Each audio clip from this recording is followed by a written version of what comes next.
क्या आपको पता है रिचार्ज प्लान्स 28 दिन के ही क्यों होते हैं और रोटियां क्यों फूलती है और हमारे शरीर पे तिल क्यों होते हैं? सो हेलो फ्रेंड्स, मैं हूं fact king with new concept gaming plus fact. So let's start. खोलते हैं ज्ञान का भंडार, फैक्ट्स की किताब with today's title question express. Fact number 10, recharge plans 28 दिन के ही क्यों होते हैं, पूरे 30 दिन के क्यों नहीं, फिर सिम चाहे कोई भी कंपनी का क्यों ना हो? तो चलिए जानते हैं। सो देखा जाए तो एक साल में 12 महीने और 365 दिन होते हैं, लेकिन जब आप 12 महीनों को 28 दिनों से मल्टीप्लाई करोगे तो 336 दिन होते हैं, जो 365 दिन से माइनस करने पे 29 दिन कम है, जो ऑलमोस्ट एक महीने का रिचार्ज जितना होता है, जिसके लिए आपको एक साल में एक एक्स्ट्रा रिचार्ज करना पड़ता है। सो इस तरह आपको साल में 12 के बदले 13 बार रिचार्ज करना पड़ता है। और यहाँ तक कि हर साल इस 13वें रिचार्ज से जियो 6450 करोड़, एयरटेल 5500 करोड़ और वोडाफोन आइडिया ऑलमोस्ट 3000 करोड़ कमाती है।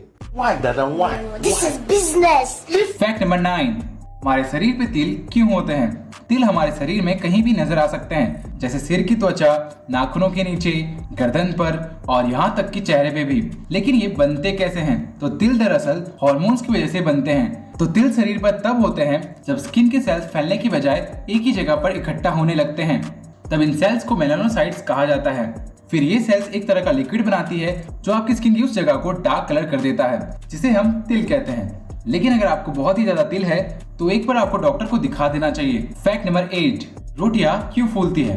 बचपन से लेकर आज तक आपने रोटियों को फूलता देखा होगा, लेकिन क्या आपने कभी सोचा है रोटियां फूलती क्यों हैं? तो चलिए जानते हैं। वैसे देखा जाए तो इसके पीछे कोई रॉकेट साइंस नहीं है। दरअसल रोटी के फूलने की वजह कार्बन डाइऑक्साइड गैस है। जब आप या आपकी मम्मी आटे में पानी मिलाकर उसे मिक्स या गूंथते हैं, तब उसमें प्रोटीन की एक लचीली लेयर बन जाती है, जिसे ग्लूटेन कहते हैं। और ग्लूटेन की खास बात यह है कि वो अपने अंदर कार्बन डाइऑक्साइड गैस को एब्जॉर्ब करता है। इसलिए आटे को गूंथने के बाद थोड़ी देर रखा जाता है, जिसके दौरान ग्लूटेन कार्बन डाइऑक्साइड को एब्जॉर्ब करके उसे फुलाता है। और जब रोटी को बेल कर सेका जाता है, तब ग्लूटेन कार्बन डाइऑक्साइड को बाहर जाने से रोकती है, जिस वजह से रोटी के बीच में गैस भर जाती है और इसलिए रोटियां फूल जाती हैं। और गेहूं के आटे में बाकी आटे की तुलना में ज्यादा ग्लूटेन होता है, इसलिए गेहूं के आटे से बनी रोटियां ज्यादा फूलती हैं। That's amazing. अपनी मम्मी के साथ ये वीडियो जरूर शेयर करें ताकि उन्हें भी पता चल सके इसके पीछे का साइंस। फैक्ट नंबर 7, अंडा बॉईल होने पे कड़क क्यों हो जाता है? आमतौर पे चीजें बॉईल होने पे पिघलती है या कमजोर हो जाती है, लेकिन अंडे में ऐसा क्यों नहीं होता? तो जब हम अंडे को बॉईल करते हैं, तब अंडे में पाए जाने वाले प्रोटीन गर्म होने पे एक दूसरे से अलग हो जाते हैं और फिर दूसरे प्रोटीन के साथ जाके जुड़ जाते हैं। और ऐसे ही प्रोटीन्स बॉईल होने के दौरान इनके बॉन्ड्स कई बार टूटते हैं और कई बार जुड़ते हैं, जिस वजह से वो कड़क हो जाते हैं। और इस प्रोसेस को डीनेचरिंग ऑफ प्रोटीन कहते हैं। और इस प्रोसेस के दौरान प्रोटीन से जुड़ा हुआ पानी अंडे से बाहर निकल जाता है। सो इसलिए अंडे को बॉईल करने पे वो अंदर से कड़क हो जाते हैं।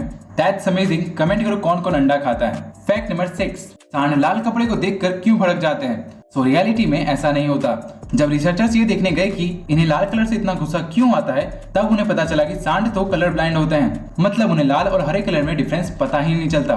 और उन्हें ये जानने को भी मिला कि वो कपड़े के रंग से गुस्सा नहीं होते, बल्कि वो कपड़े के मूवमेंट यानी हलचल से गुस्सा होते हैं। मतलब बैलों को हिलती हुई चीज अच्छी नहीं लगती।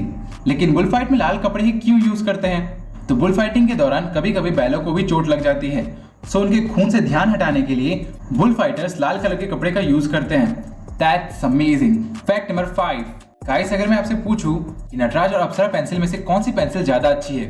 नटराज जो आपको लॉन्ग लास्टिंग एक्सपीरियंस देती है, या अप्सरा जो आपको अच्छी हैंडराइटिंग के लिए एक्स्ट्रा मार्क्स दिलाती है? सो आप में से कुछ का आंसर नटराज या कुछ का अप्सरा होगा। लेकिन आप जान के हैरान हो जाओगे कि दोनों पेंसिल्स को एक ही कंपनी बनाती है, बस दोनों का रंग रूप और एड्स अलग होते हैं।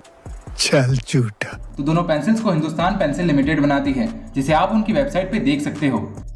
अरे देवा, ये गड़बड़ है बाबा। और इनके डेटा के मुताबिक ये डेली एक दिन में 80 लाख से ज्यादा pencil, 10 lakh sharpener, 30 lakh eraser, 3 lakh scale और 10 लाख पेन्स बनाती है। That's mind blowing.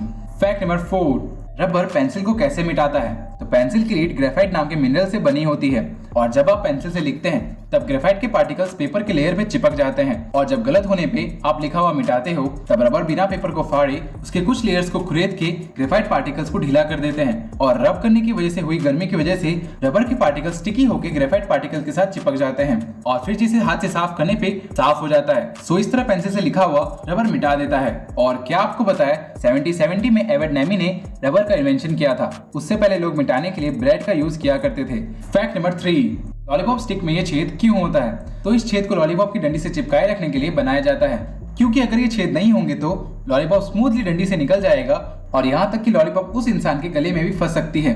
सो जब फैक्ट्रीज में डंडी पे लॉलीपॉप को डाला जाता है तब इस छेद से लॉलीपॉप डंडी के अंदर चला जाता है और जमने के बाद ये एक हुक की तरह काम करता है। That's amazing. मुझे बचपन से लगता था कि ये कोई सीटी है। फैक्ट नंबर 2, उबालने पे दूध ओवरफ्लो क्यों हो जाता है? तो दूध में बहुत सारी चीजें होती है जैसे फैट, प्रोटीन, लैक्टोज, विटामिन और ढेर सारा पानी। सो जब हम दूध को उबालते हैं तब दूध 100 डिग्री सेल्सियस के तापमान पे उबलना शुरू होता है और जब दूध गर्म हो जाता है तब दूध के अंदर का फैट पानी से हल्का होने के कारण वो कुछ प्रोटीन के साथ मिलकर पानी के ऊपर एक क्रीम की लेयर बना देते हैं और गर्म होने के दौरान दूध का पानी भाप बनना शुरू हो जाता है, लेकिन तब वो ऊपर के क्रीम की लेयर की वजह से ही बीच में ही फंस जाता है और फिर जब दूध और भी ज्यादा गर्म हो रहा होता है तब भाप और बनती है जो क्रीम की लेयर को ऊपर उठाकर बाहर फेंक देती है। सो इसलिए उबालने पे दूध ओवरफ्लो हो जाता है। कमेंट करो किस किस के साथ ऐसा हुआ है। फैक्ट नंबर 1, क्यों कोई अभी तक कैलाश पर्वत की चढ़ाई नहीं कर पाया है? जहां माउंट एवरेस्ट 8,850 मीटर होने के बावजूद उससे 5,000 से ज्यादा लोगों ने चढ़ाई की है, लेकिन वही कैलाश पर्वत 6,638 मीटर होने के बावजूद उस पर कोई अभी तक नहीं चढ़ पाया है। सो इसके बहुत से रीजन है। नंबर 1, धार्मिक मान्यता। कैलाश पर्वत हिंदुओं के लिए बहुत ही इंपॉर्टेंट और पवित्र पर्वत है क्योंकि वो भगवान शिव का घर है और कोई नहीं चाहता कि विदेशी वहां जाके उस जगह को मांस मच्छी से अपवित्र करे। Number 2, geography.